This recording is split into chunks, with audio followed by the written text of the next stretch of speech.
बिस्मिल्लाहिर्रहमानिर्रहीम। अस्सलामुअलैकुम। कैसे हैं आप सब?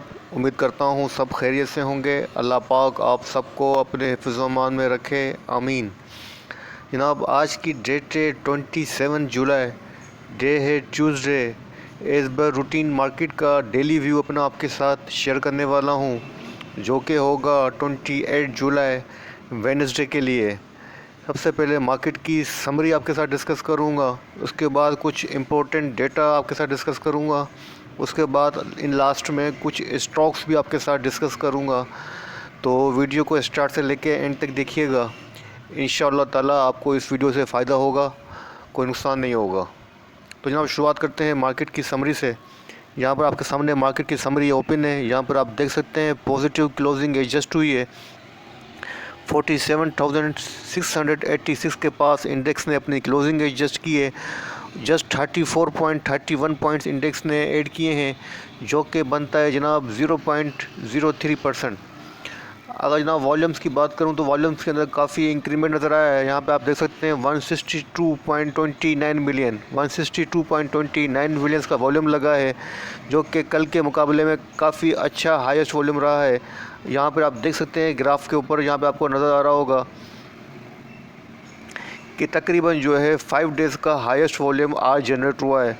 5 डेज़ का जो एवरेज वॉल्यूम बनता है 118.84 मिलियन बनता है, उसकी निस्बत काफ़ी हाईएस्ट रहा है। तकरीबन जो है 34-35% हाईएस्ट रहा है आज का वॉल्यूम 5 डेज़ के एवरेज वॉल्यूम की निस्बत। ठीक है जनाब, तो मार्केट ने जो आज अपनी ओपनिंग दी थी जनाब, वो 47,717 के पास से दी थी। उसके बाद मार्केट ने जो अपना हाई पोस्ट किया जनाब, वो किया है 47,910 का। और उसके बाद मार्केट ने अंदर जो आज डिक्लाइन देखा गया है वो 47,672 के पास देखा गया है। और through out the day market की जो पोजीशन रही है वो वॉलेटाइल रही है, और काफ़ी वॉलेटाइल डे रहा है मार्केट का आज का। मार्केट की कंपनीज़ की बात करें जनाब, आज कंपनीज रही हैं 41 कंपनीज़ जो हैं वो अप रही हैं, 55 कंपनीज़ डाउन रही हैं, और जो अनचेंज रही हैं वो 4 कंपनीज़ रही हैं। अच्छा, टॉप पॉइंट कंट्रीब्यूटर्स और डिक्लाइनर्स की बात कर लेते हैं। तो आपके सामने नंबर 1 पे जो आ रहा है जनाब एडवांसर के अंदर, वो HPL आ रहा है, जिसने 44.01 पॉइंट ऐड किए इंडेक्स के अंदर। उसके बाद नंबर आता है KTML का, जिसने 30.32 पॉइंट्स ऐड किए हैं।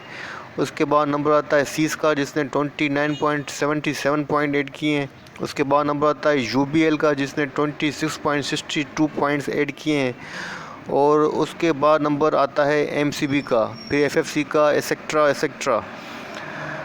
अच्छा, डिक्लाइनर की बात करें जनाब, नंबर 1 पे आता है DAWH, जिसने तकरीबन -37.18 पॉइंट डिक्लाइन किए हैं। उसके बाद नंबर आता है PSO का, जिसने -26.95 पॉइंट डिक्लाइन किए हैं। उसके बाद नंबर आता है TRG का, जिसने 22.04 पॉइंट डिक्लाइन किए हैं। उसके बाद नंबर आता है NRL का, जिसने -14.12 पॉइंट इंडेक्स में से डिक्लाइन किए हैं।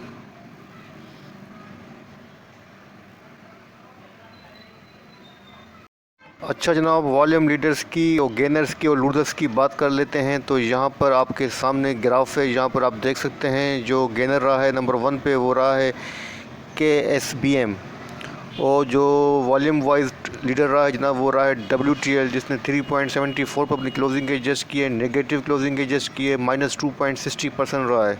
उसके बाद सेकंड नंबर पे आता है जनाब बाइको, जिसने 10.06 के ऊपर अपनी क्लोजिंग एडजस्ट की है, और इसका जो डिक्लाइन है -2.04% है। उसके बाद नंबर आता है जनाब KSBM का, जिसने 3.34 के ऊपर अपनी क्लोजिंग एडजस्ट की है, और 13.99% जो है ये हायर रहा है। तो आज का गेनर्स में टॉप पर ये रहा है KSBM। उसके बाद नंबर आता है जनाब TPL का, जिसने 24.12 के ऊपर अपनी क्लोजिंग एडजस्ट की है, और 0.37% जो ये अप रहा है।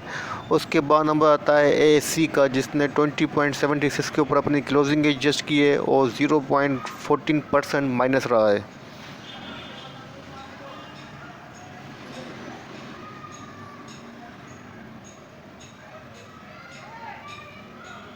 अच्छा जनाब, कल जो बोर्ड मीटिंग्स हैं उसमें नंबर 1 पे जो आ रही है जनाब, वो आ रही है IML की बोर्ड मीटिंग लाहौर के अंदर है 9 AM के ऊपर। उसका जो एजेंडा है क्वार्टरली अकाउंट से 4:30 जून 2021। उसके बाद जो सेकंड मीटिंग आ रही है जनाब वो आ रही है CHAS की, वो इस्लामाबाद के अंदर है। 11 AM के ऊपर इसकी टाइमिंग है और जो एजेंडा है जनाब वही है क्वार्टरली अकाउंट्स जून 30।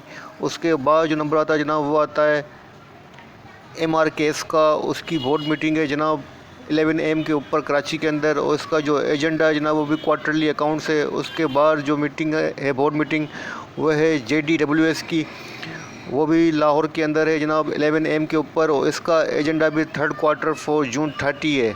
उसके बाद जो बोर्ड मीटिंग है जनाब वो है FFL की, वो भी जनाब 28 जून को 11 AM के ऊपर थ्रू वीडियो लिंक है, और उसका जो एजेंडा है जनाब वो भी आपके सामने क्वार्टरली अकाउंट्स फॉर जून 30 है। उसके बाद जो जनाब नंबर आता है बोर्ड मीटिंग्स का, उसका नंबर है MRNS का, उसकी भी बोर्ड मीटिंग 11:30 AM के ऊपर है 28 जुलाई को, और जो इसका एजेंडा है जनाब वो भी क्वार्टरली अकाउंट्स के ऊपर है।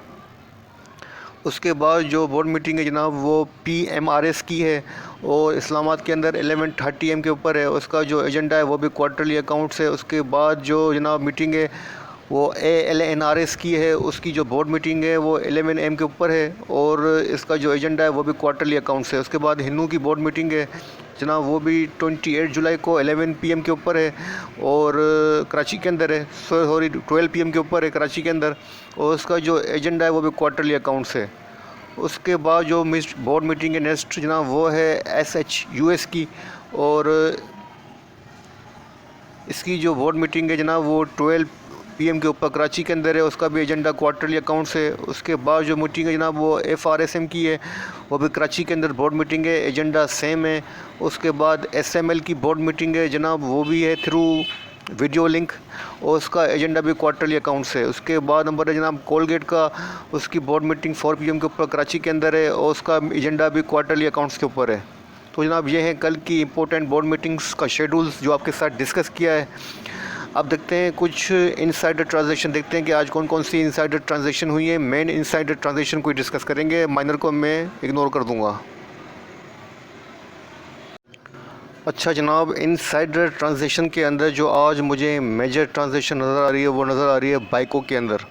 यहाँ पर आप देख सकते हैं कि बाइको के अंदर 27 जुलाई आज की डेट 27/7/2021 के अंदर सब्सटेंशनल डायरेक्टर हैं, शेयर होल्डर हैं इसके, ठीक है ना। इन्होंने जो है इसके अंदर सेलिंग की है जनाब, काफ़ी अच्छी खासी सेलिंग की है। 13 करोड़ 71 लाख की सेलिंग हुई है शेयर्स की, और जिस प्राइस के ऊपर हुई है जनाब वो है 9.46 के ऊपर इसकी जो है प्राइस के ऊपर इसकी सेलिंग हुई है। इसके सब्सटेंशियल जो है इसके ये शेयर होल्डर हैं, और इन्होंने जो है इसके अंदर सेलिंग की है। तो जनाब काफ़ी बड़ी जो है ट्रांजेक्शन नज़र आ रही है बाइको के अंदर। उसके बाद नंबर आता है जनाब इमेज का जिसका जो ट्रेंड है वो बुलिश है, और वो कॉर्पोरेट जो है कंटिन्यू बाइंग के ऊपर है, और अभी तक इसके अंदर 6,23,000 शेयर्स की बाइंग हो चुकी है। उसके अंदर आज 27 जुलाई 2021 को इस कंपनी के जो एग्जीक्यूटिव डायरेक्टर हैं इन्होंने जनाब इसके अंदर बाइंग की है तकरीबन 1 लाख शेयर की, आपके सामने हैं 1 लाख शेयर्स की इन्होंने बाइंग की है, और इसकी प्राइस है जनाब 37.73 प्राइस के ऊपर बाइंग हुई है। तो ये दो मेन ट्रांजैक्शन है आज की जो मुझे इनसाइडर ट्रांजैक्शन के अंदर नज़र आ रही हैं। इसके अलावा जो नज़र आ रही है जनाब वो नज़र आ रही है ICIBL के अंदर जो है ट्रांजैक्शन नज़र आ रही है, और इसके अंदर भी कॉर्पोरेट जो है कंपनी की वो कम बाइंग के ऊपर है, और जो है कॉर्पोरेट ने टिल टू डेट तक तकरीबन जो है 500 शेयर्स बाइंग किए हैं, और आज जो इसके अंदर ट्रांजैक्शन हुई है 27/7/2021 को, तो जनाब वो बनती है, वो मैं दिखा देता हूँ आपको, तकरीबन जो है 500 शेयर बाइंग किए हैं। तो ये माइनर ट्रांजैक्शन है, इसको इग्नोर कर दें।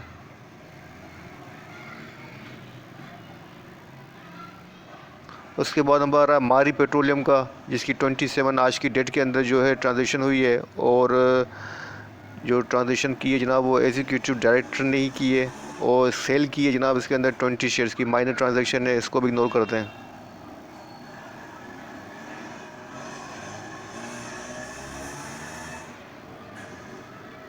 इसके बाद MEBL है, इसकी भी माइनर ट्रांजैक्शन है, इसको भी इग्नोर करते हैं। उसके बाद नंबर आता है MTL का। MTL के अंदर भी आज ट्रांजेक्शन हुई है, तो MTL के अंदर भी ट्रांजेक्शन हुई है 420 शेयर्स की, ये माइनर है, इसको भी इग्नोर करते हैं। तो ADMM को देख लेते हैं कि ADMM के अंदर आदम जी इंश्योरेंस के अंदर भी आज जो है जनाब क्या पोजीशन बनी है, ट्रांजेक्शन तो हुई है, बाय हुई है, सेल हुई है। सेल हुई है 3,52,000, ये मेजर ट्रांजेक्शन है, तो इसको नोट करने की ज़रूरत है। सॉरी, ये आदम जी इंश्योरेंस नहीं है, ये जनाब MODM है, MODM के अंदर इसके अंदर ट्रांजेक्शन हुई है जनाब, और इसके अंदर जो है कारपोरेट कंटिन्यू सेल के ऊपर है, तो आज भी इसके अंदर सेल की है। तकरीबन जो है 18,99,500 शेयर्स की इसके अंदर सेलिंग हो चुकी है since beginning to year till to date. तो आज जो ट्रांजेक्शन हुई है वो तकरीबन 3,52,000 की हुई है, और MODM इस कंपनी का सिंबल है। इसका फुल फॉर्म एब्रीविएशन मुझे चेक करना पड़ेगा, मैंने इस कंपनी को कभी फॉलो नहीं किया। उसके बाद नंबर आ रहा है जनाब, वो आ रहा है पैकेजेस का। पैकेजेस के अंदर जनाब कंटिन्यू कारपोरेट बाइंग के ऊपर है, और इसकी जो पोजीशन इसका जो ट्रेंड है वो बाइंग के ऊपर है। जहाँ पर आप देख सकते हैं 4,84,200 तक की इसके अंदर बाइंग हो चुकी है शेयर्स की, और आज 27 जुलाई को जो इसके अंदर ट्रांजेक्शन हुई है जनाब, वो हुई है जनाब बाय हुई है, लेकिन 600 शेयर्स की हुई है। लेकिन इसके अंदर कंटिन्यू कारपोरेट जो है बाइंग के ऊपर है, अभी तक 4,84,200 शेयर्स की बाइंग हो चुकी है। उसके बाद नंबर आता है शिफा का। शिफा के अंदर भी आज ट्रांजेक्शन हुई है, और कारपोरेट इसके अंदर कंटिन्यू सेलिंग के ऊपर है। 16,100 शेयर्स की अभी तक इसके अंदर सेलिंग हो चुकी है, और जनाब आज भी इसके अंदर ट्रांजेक्शन हुई है, देखते हैं माइनर या मेजर है।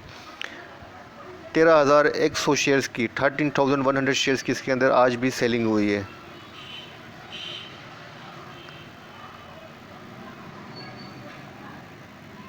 तो जनाब ये थी आज की ट्रांजैक्शन जो आपके साथ शेयर कर दी हैं। अच्छा, थोड़ी JCL को भी देख लेते हैं, कल की है जो मिस हो गई थी, आज को बता देता हूँ। 26 जुलाई को हुई है जनाब, और कारपोरेट इसके अंदर कंटिन्यू बाइंग के ऊपर हैं। तो ये बात नोट करने की, दो चीज़ें आपको नोट करनी चाहिए, कंपनी के अंदर जो कारपोरेट है वो बाइंग के ऊपर या सेलिंग के ऊपर है। तो यहाँ आपके सामने है JSCL का जो ट्रेंड है वो बाउट के ऊपर है, बाइंग के ऊपर है, और कारपोरेट इसके अंदर बाइंग कर रहे हैं। तकरीबन 71,49,000 71,49,000 की इसके अंदर बाइंग हो चुकी है, काफ़ी अच्छी खासी बाइंग हो चुकी है। और जो 26 जुलाई को कल बाइंग हुई है वो जनाब मिस अमरीन जतोई ने इसके अंदर बाइंग की है, जो कि स्पाउस हैं, और इन्होंने तकरीबन जो बाइंग की जनाब शेयर्स की वो सेलिंग की है, 90,000 की सेलिंग की है। लेकिन ऑल ओवर इसके जो ट्रेंड है वो बाइंग के ऊपर है। यहाँ आपके सामने 71,49,000 की इसके अंदर बाइंग हो चुकी है, और कल इसके अंदर जो सेलिंग की है 90,000 की इसके अंदर सेलिंग की है। तो ये इनसाइडर ट्रांजेक्शन थी जो आपके साथ डिस्कस कर ली, इसको यहीं क्लोज़ करते हैं। अब देखते हैं FIPI LIPI डेटा अगर मौजूद है तो आपके साथ डिस्कस कर लेता हूँ, चलूँगा डायरेक्ट आपके साथ चार्ट के ऊपर।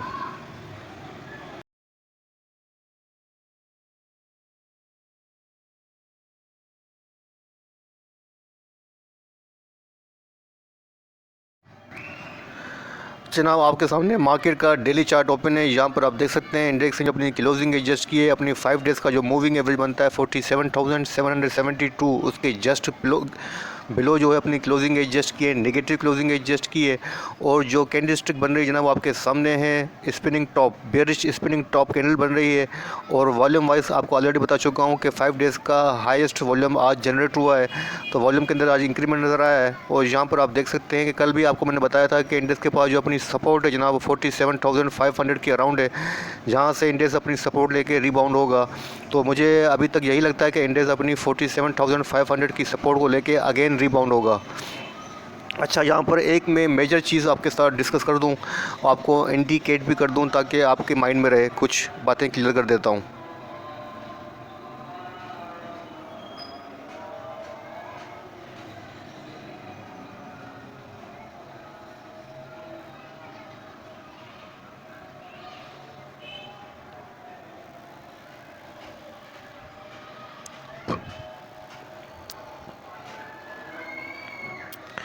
अच्छा, ये 2 पॉइंट आपको मैंने हाईलाइट किए हैं, 2 पॉइंट आपको स्पॉट जो हैं आपको मैंने हाईलाइट किए हैं। इनको दिखाने का मकसद सिर्फ ये है, यहाँ पर आप देख सकते हैं कि इंडेक्स अपने लोअर लो को ऑनर दे रहा है और उसको अपने प्रीवियस लो को ब्रेक करके इसके नीचे नहीं आ रहा है। ये बात मानने की है कि इंडेक्स अपना न्यू हायर हाई नहीं बना रहा है, ये बात से मैं एग्री हूँ, वो आपके सामने है, चार्ट के ऊपर नज़र आ रहा होगा। लेकिन अपने लोअर लो को भी ब्रेक करके उसके नीचे नहीं आ रहा है। और अपने यहाँ पर आप देख सकते हैं जो फर्स्ट लो बनता है जनाब, यहाँ बनता है, ठीक है ना। अपने फर्स्ट लो को सेकंड लो ने ऑनर दिया है और इसको ब्रेक करके इसके नीचे नहीं आया है। तो यहाँ पे आपको बात नोट करने की ज़रूरत है कि इंडेक्स जो है अपने, मैं समझता हूँ कि इंडेक्स अक्यूमुलेशन फेज़ के अंदर है और अपने प्रीवियस लो को जब तक ब्रेक करके नीचे नहीं आता है तो इंडेक्स का ट्रेंड मुझे डाउनवर्ड होता नज़र नहीं आ रहा है। लेकिन ये बात भी सोचने की है, ये बात भी नोट करने की है कि इंडेक्स ने अभी तक अपने इस हाईएस्ट लेवल को ब्रेक नहीं किया है, जो कि इंडेक्स के बाद बनता है 48,000 के अराउंड। 48,000 के अराउंड इंडेक्स के पास जो रेजिस्टेंस है, इंडेक्स ने अभी तक इसको ब्रेक करके इसके अबाव भी क्लोजिंग नहीं दी है। ये बात भी मानने की है जो बात है। लेकिन यहाँ पर आप ये बात नोट करें कि इंडेक्स कंटिन्यू अपने जो इसका लोअर लो है उसको ऑनर दे रहा है और उसके अबाव जो है, अबाव होके उसके ऊपर जो है वो रिबाउंड हो जाता है। तो यहाँ पर आप देखें, मैं आपको दिखा देता हूँ, ये देखें, थोड़ा सा एरो मार के आपको दिखा देता हूँ, समझा देता हूँ।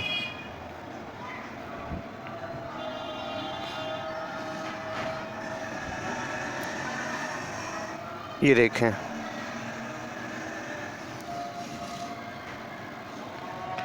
यहाँ पर आपको नज़र आ रहा होगा, ये एरो लगाने का मकसद सिर्फ ये है कि मैं आपको दिखाना चाह रहा हूँ कि इंडेक्स अपने जो प्रीवियस लो को इसको ऑनर दे रहा है और फर्स्ट टाइम भी यहाँ ऑनर दिया, सेकंड टाइम भी ऑनर दिया है और इसको ब्रेक करके उसके नीचे अभी तक कोई क्लोजिंग नहीं दी है।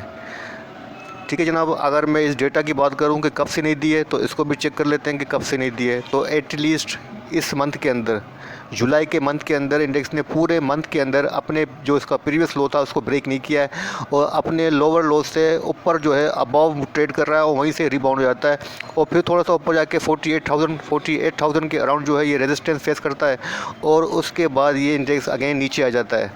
तो इसका मतलब है कि इंडेक्स के पास जो अभी तक ऊपर जाने के लिए ये बैरियर है वो जनाब 48,000 के अराउंड बनता है। और इंडेक्स जब तक इस लेवल को, ये लेवल फर्स्ट जो बनेगी ना, इसके पास सपोर्ट, स्ट्रॉन्ग सपोर्ट, ये लेवल बनती है, ये लेवल बनता है फर्स्ट स्ट्रॉन्ग सपोर्ट जनाब, ये बनता है 47,000 के अराउंड। 47,000 के अराउंड जब तक इसको ब्रेक करके इसके नीचे क्लोजिंग नहीं देता है, ये बनता है जनाब 46,900 के अराउंड। 46,900 के अराउंड जब तक इसके नीचे क्लोजिंग नहीं देगा इंडेक्स जो है बेरिश ट्रेंड के अंदर नहीं आएगा। तो अभी तक इंडेक्स की जो पोजीशन बन रही है, अगर मैं 48,000 का हाईएस्ट ले लूँ और इंडेक्स का जो लोअर ले लूँ 47,500, तो जो ये पोजीशन बन रही है चार्ट के ऊपर शॉर्ट टर्म रीजन के अंदर, शॉर्ट टर्म रीजन मतलब जुलाई के मंथ के अंदर बात कर रहा हूँ, करंट मंथ के अंदर जो सिनारियो बन रहा है वो है साइडवे मार्केट चल रही है और मार्केट अभी अपनी रेंज बाउंड पोजीशन के अंदर ट्रेड कर रही है। ये इतनी क्लैरिफिकेशन करने का मकसद सिर्फ आपको, आपका माइंड क्लियर करना है ताकि आपको ट्रेंड की समझ आ सके, क्योंकि बहुत से लोगों को कन्फ्यूजन है, समझ में नहीं आ रहा मार्केट कहाँ जा रही है कहाँ नहीं जा रही। तो ये कन्फ्यूजन क्लियर करने के लिए मैंने ये आपको थोड़ी सी लॉन्ग डिस्कशन की है और थोड़ा डीप में जाके आपके साथ डिस्कस किया है ताकि आप लोगों को कुछ समझ में आ सके कि इंडेक्स क्या कर रहा है। तो इंडेक्स के पास ऊपर जाने के लिए वही 48,000 के ब्रेकआउट चाहिए और इंडेक्स को नीचे आने के लिए सिंपल सी बात है 47,000 का ब्रेकआउट चाहिए। अगर इंडेक्स ने 47,000 को ब्रेक किया, नीचे आया तो थोड़ा सा मसला होगा और जब तक इंडेक्स इस लेवल को 48,000 को क्रॉस करके ऊपर क्लोजिंग नहीं देगा तो न्यू बुलिश चैनल के अंदर एंटर नहीं होगा। ठीक है जनाब, मेरे ख्याल से मैंने आपको इंडेक्स का जो डेली ट्रेंड है वो आपके सामने क्लियर कर दिया है और इस हवाले से आपको कोई भी कन्फ्यूजन होगी तो वो क्लियर हो चुकी होगी। अच्छा, यहाँ पर RSI को चेक कर लेते हैं और MACD को चेक कर लेते हैं।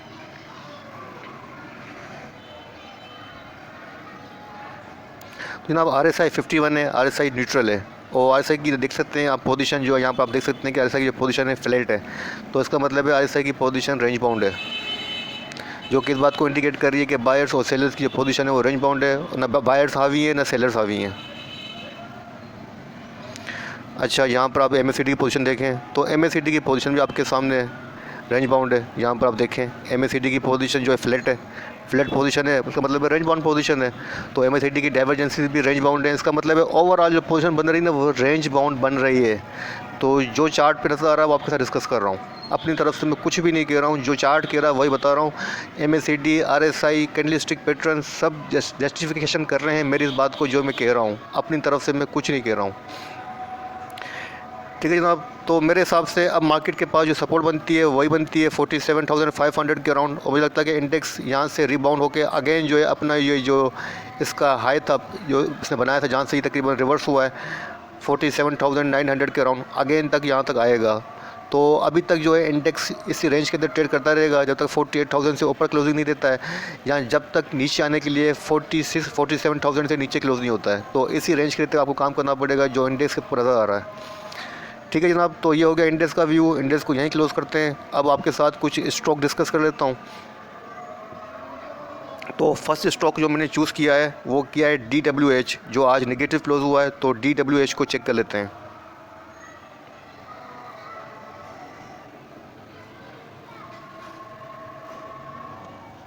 अच्छा जनाब, आपके सामने हमने दाऊद हरकुलस कॉर्पोरेशन का जो है डेली चार्ट ओपन किया हुआ है। इसमें आप देख सकते हैं कि नेगेटिव क्लोजिंग एडजस्ट की है अपनी 109.85 109.85 की प्राइस के ऊपर अपनी क्लोजिंग एडजस्ट की है, नेगेटिव क्लोजिंग एडजस्ट की है। और अपनी जो 5 डेज़ की इसकी मूविंग एवरेज बनती है 113.64, उसके जस्ट बिलो ट्रेड कर रहा है। अच्छा, अब इसकी जो शॉर्ट टर्म की पोजीशन बन रही है वो डाउन ट्रेंड बन रही है। इसके मेजर ट्रेंड को चेक कर लेते हैं कि मेजर ट्रेंड पे क्या पोजीशन बन रही है। थोड़ा सा चार्ट को जूम आउट कर देता हूँ।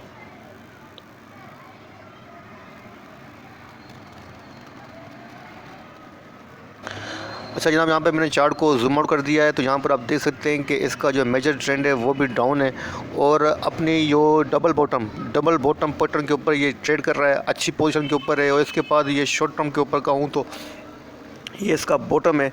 यहाँ पे आपको इसके अंदर इसके अंदर आपको बाइंग करनी चाहिए और बाइंग अपॉर्चुनिटी को मिस नहीं करना चाहिए। मुझे लगता है कि एटलीस्ट ये जा सकता है। अगर लोवेस्ट लेवल्स का लगाऊं भी तो जनाब वो इसके बाद बनता है ये 108.50 के अराउंड इसके पास बिल्कुल बॉटम है। यहाँ पे बॉटम आउट पोजीशन के अंदर बात करूँ तो बॉटम आउट पोजीशन के अंदर है, आउट ऑफ रेंज जो है ये लोअर साइड के अंदर ट्रेड कर रहा है। तो मेरे हिसाब से आपको इसके अंदर बाइंग करनी चाहिए, और ये बाइंग अपॉर्चुनिटी आपको मिस नहीं करनी चाहिए। और अच्छी अपॉर्चुनिटी लगती है मुझे बाइंग के लिए कि 108.50 के अराउंड इसके अंदर बाइंग की जाए। और अपना टारगेट आप इसमें से एग्ज़िट लेने का रखिएगा, वो भी डिस्कस कर देता हूँ। तो जनाब, आप इसमें से एग्ज़िट लेने का अपना टारगेट जो सेट कर सकते हैं वो एटलीस्ट आपको अपना जो टारगेट सेट करना चाहिए शॉर्ट टर्म बेसिस के ऊपर। तो इसके पास ये रेजिस्टेंस बनती है यहाँ पर 114 का ये आपको गेन दे सकता है। तो 114 का इसमें से एग्ज़िट लेने का टारगेट रखिएगा जब तक ये इस लेवल को क्रॉस नहीं करे। जब तक ये इस लेवल को क्रॉस नहीं करता है 118 को, तो ये न्यू बुलिश चैनल के अंदर एंटर्ड नहीं होगा। तो अभी जो करंट प्राइस है 109.35 या 109.85, तो आपको 108.65 से लेकर 35 के अराउंड इसके अंदर बाइंग करना चाहिए। थोड़ा सा डिफरेंस है, ज़्यादा डिफरेंस नहीं है। अगर करंट प्राइस के ऊपर भी आप बाइंग कर लें तो आपको यहाँ पर 5 रुपीज़ से लेकर 6 रुपये का गेन मिल सकता है। और 114 तक ये एटलीस्ट आराम से जा सकता है। तो मैं आपको इसके अंदर बाइंग सजेस्ट करूँगा कि आपको इसके अंदर बिल्कुल बाइंग करनी चाहिए, अच्छी बाइंग अपॉर्चुनिटी है। इसकी MACD RSI को डिस्कस कर लेते हैं।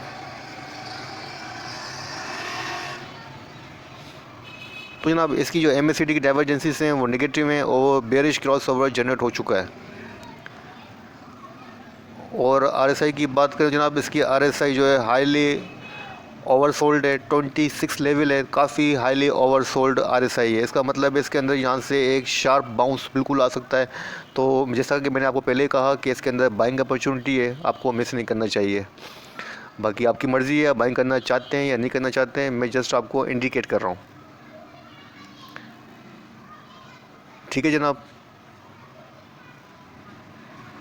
जनाब, हमारा जो सेकेंड स्टॉक है वो नेशनल रिफाइनरी NRL है, जिसको आप देख सकते हैं कि इसने आज अपनी क्लोजिंग एडजस्ट की है 425 के अराउंड इसने अपनी क्लोजिंग एडजस्ट की है, नेगेटिव क्लोजिंग एडजस्ट की है। और अपना जो 5 डेज़ का मूविंग एवरेज बनता है 449, उसके बिलो ट्रेड कर रहा है। इसका शॉर्ट टर्म के ऊपर ट्रेंड जो है वो डाउनवर्ड के ऊपर है। और यहाँ पर आप देख सकते हैं कि इसके अंदर वॉल्यूम के अंदर भी काफ़ी डिक्लाइन था, लेकिन आज इसके अंदर वॉल्यूम के अंदर इंक्रीमेंट नज़र आया है। यहाँ पर आप देख सकते हैं कि जैसे इसने डिप ली है इसके अंदर वॉल्यूम के अंदर इंक्रीमेंट नज़र आया है। और 753,000 के इसके अंदर वॉल्यूम लगे हैं, अच्छे वॉल्यूम लगे हैं। तो यहाँ पर इसकी चार्ट को थोड़ा सा जूम कर देते हैं ताकि इसकी लॉन्ग टर्म के ऊपर सपोर्ट चेक कर सकें।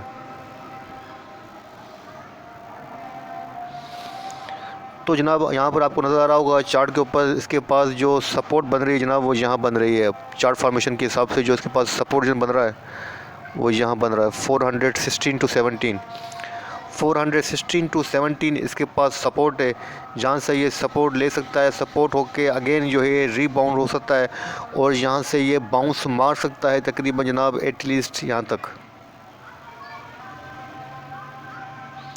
449 तक ये वापस आ सकता है। 416 से लेके 417 के पास इसके पास सपोर्ट है और 449 तक ये 449 टू 50 ये वापस आ सकता है। शॉर्ट टर्म की बात कर रहा हूँ, कोई लॉन्ग टर्म की बात नहीं कर रहा हूँ। तो जो चार्ट के हिसाब से जो सपोर्ट रेजिस्टेंस आ रही है वो आपके साथ डिस्कस कर रहा हूँ।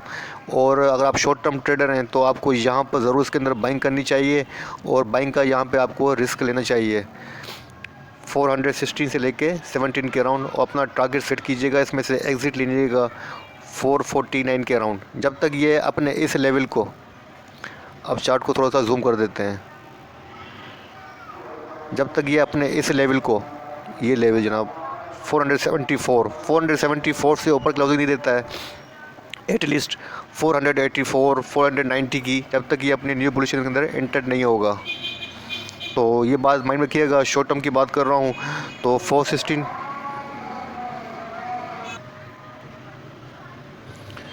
ठीक है जनाब। तो शॉर्ट टर्म के ऊपर कर रहा हूँ, एटलीस्ट 1 मंथ के लिए बात कर रहा हूँ। तो 1 मंथ के हिसाब से 1 मंथ का जो इसका रीजन बन रहा है अभी वो 416 टू 17 इसके पास सपोर्ट बन रही है, और जो इसका हाईएस्ट लेवल बन रहा है जो मंथ का जुलाई का वो यही बन रहा है 417 टू 80, 417 टू 80 इसके पास हाईएस्ट लेवल बन रहा है।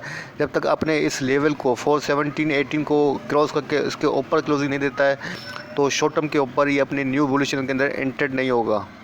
ठीक है जनाब, ये शॉर्ट टर्म के ऊपर बात की आपसे, तो इसको थोड़ा सोचिएगा, कंसीडर कीजिएगा। और हो सकता है कि मुझे लगता है कि 1 मंथ से पहले ही अपनी सपोर्ट को लेके अपना जो है एक बाउंस मारेगा, तकरीबन जो है 449 तक का मार सकता है, तकरीबन 416 की ये सपोर्ट ले सकता है, 416 के अराउंड ये सपोर्ट लेके। तो आई थिंक जनाब तकरीबन ये 416 टू से ये रीबाउंड होके 449 तक आ सकता है। तो अच्छी अपॉर्चुनिटी होगी अगर आप इसको 416 के अराउंड बाइंग करें। तो जो आपके साथ स्टॉक की पोजीशन है वो डिस्कस किए।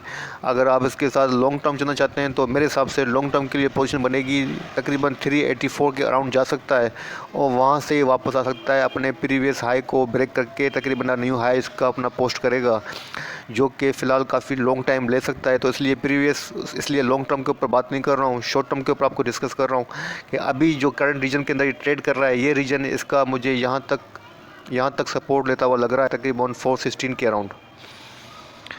ठीक है जनाब, इसकी RSI और MACD को भी चेक कर लेते हैं। तो जनाब आपके सामने इसकी RSI है और सॉरी MACD है। MACD की डाइवर्जेंसेस नेगेटिव है और MACD की पोजीशन ऑल ओवर नेगेटिव है। RSI की पोजीशन चेक कर लेते हैं। तो जनाब आपके सामने इसकी RSI है वो हाईली ओवरसोल्ड है और यहाँ पर आप देख सकते हैं कि अपने रेड एरियाज़ के अंदर ये RSI इंटर हो चुकी है, काफ़ी हाईली ओवरसोल्ड पोजीशन है, 21 RSI का लेवल है। तो यहाँ से बाउंस के चांसेस काफ़ी ज़्यादा हैं। तो अब आपके ऊपर है कि आप रिस्क लेना चाहते हैं या लेना चाहते हैं, वो आपके ऊपर है, आपकी मर्ज़ी है। लेकिन मेरे हिसाब से 416 की अच्छी सपोर्ट है, यहाँ पर आपको रिस्क लेना चाहिए। ठीक है जनाब, तो ये हो गया हमारा सेकेंड स्टॉक NRL। और थर्ड स्टॉक जनाब आपके साथ डिस्कस करता हूँ ATRL। ATR को चेक कर लेते हैं। अच्छा जनाब, आपके सामने ATRL अटक रिफाइनरी का डेली चार्ट ओपन है। यहाँ पर आप देख सकते हैं कि ATRL ने जो अपनी क्लोजिंग एडजस्ट की है 237.35 के राउंड की है और अपने 5 डेज़ का जो मूविंग एवरेज बनता है 245 उसके बिलो ट्रेड कर रहा है। और अपनी प्रीवियस सपोर्ट को जो जनाब यहाँ पर थी प्रीवियस सपोर्ट 240 के अराउंड इसको भी ब्रेक करके उसके नीचे इसने अपनी क्लोजिंग एडजस्ट की है और आउट ऑफ रेंज अपने short term out of range position के ऊपर ये ट्रेड कर रहा है। अच्छा, अब शॉर्ट टर्म के हिसाब से इसके पास जो सपोर्ट बन रही है जनाब चार्ट फॉर्मेशन के हिसाब से इसके पास जो शॉर्ट टर्म की सपोर्ट बन रही है वो यहाँ पर आपको नज़र आ रहा होगा कि यहाँ पर देखें इस लेवल के ऊपर ये भी इसके पास सपोर्ट लेवल है, जहाँ पर इसने अपनी क्लोजिंग एडजस्ट की है ये भी इसके पास सपोर्ट बन रही है। अच्छा, इसके अलावा इसके पास जो सपोर्ट बन रही है जनाब वो यहाँ पर बन रही है। थोड़ा सा चार्ट को जूम कर देता हूँ ताकि आपको नज़र आ सके। तो यहाँ पर आप देख सकते हैं कि इसके पास जो शॉर्ट टर्म की सपोर्ट बन रही है जनाब वो यहाँ बन रही है, यहाँ पर 233 के अराउंड, 235 से लेके 233 के अराउंड इसके अंदर जो है सपोर्ट है। और तो अभी इसकी क्लोजिंग भी सपोर्ट के पास ही है। तो मेरे हिसाब से इसके अंदर 233 तक जो है मैक्सिमम डिप आ सकती है और वहाँ से ये बाउंस मार सकता है। और जो बाउंस मार सकता है एटलीस्ट जहाँ तक मार सकता है। और जो इसके अंदर जो बाउंस मुझे एक्सपेक्टेड है कि एटलीस्ट कहाँ तक बाउंस मार सकता है, तो मुझे लगता है कि चार्ट फॉर्मेशन के हिसाब से एटलीस्ट ये इस लेवल तक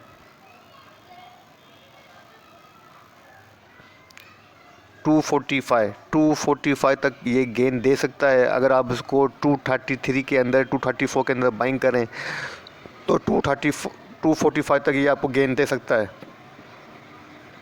अच्छा, अगर पोजीशन थोड़ी होल्ड करना चाहते हैं तो आपको यहाँ का वेट करना चाहिए कि इस लेवल का ब्रेकआउट देते हैं, जो कि बनता है 255। जब तक 255 से ऊपर क्लोजिंग नहीं देता है तो ये शॉर्ट टर्म के ऊपर न्यू बुलिश के अंदर एंटर नहीं होगा। तो 255 का लेवल याद रखिएगा। ऊपर जाने के लिए इसका ब्रेकआउट ज़रूरी है, लेकिन अभी जिस लेवल पे ट्रेड कर रहा है यहाँ से ये 233 तक डिप ले सकता है और वहाँ से अराउंड ये 235 के अराउंड ये डिप लेके वहाँ से